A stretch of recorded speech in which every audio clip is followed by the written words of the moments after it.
Right, the automotive industry is one of the worst hit by the global recession. It certainly is. The costs have skyrocketed and car manufacturers are under serious pressure to become more environmentally conscious.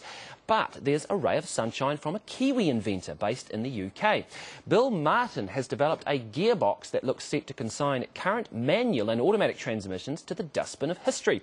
Europe correspondent Mark Kreisel paid him a visit. Bill Martin's an Aucklander living in the UK, but he's never lost his Kiwi ingenuity. That's a manual gearbox pulled apart, and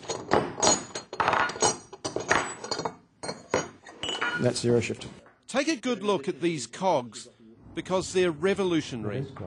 1928 saw the last big breakthrough in gearboxes with synchronicity. Now, 90 years later, zero shift has the potential to shake up the entire motor industry.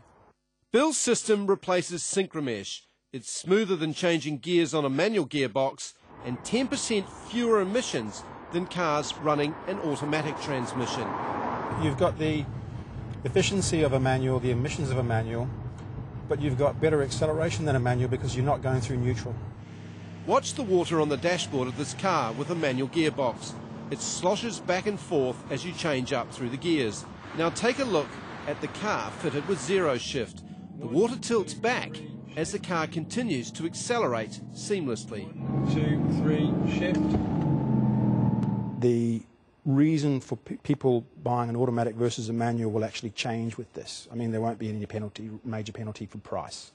There won't be any major penalty for fuel consumption. So therefore, it becomes really like the decision of whether you want electric windows or not. So I'm expecting the take-up of automatics to increase.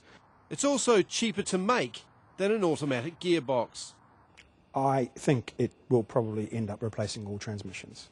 Zero Shift is working with all the major global automotive players and expects to go into production in 2011, starting with motorbikes and followed by trucks and cars. In spite of what the industry is going through, they are still forced to come out the other end of it with a greener product, and they're very, very mindful of their costs. And with around 80 million cars manufactured a year, that will leave Bill Martin in the driving seat.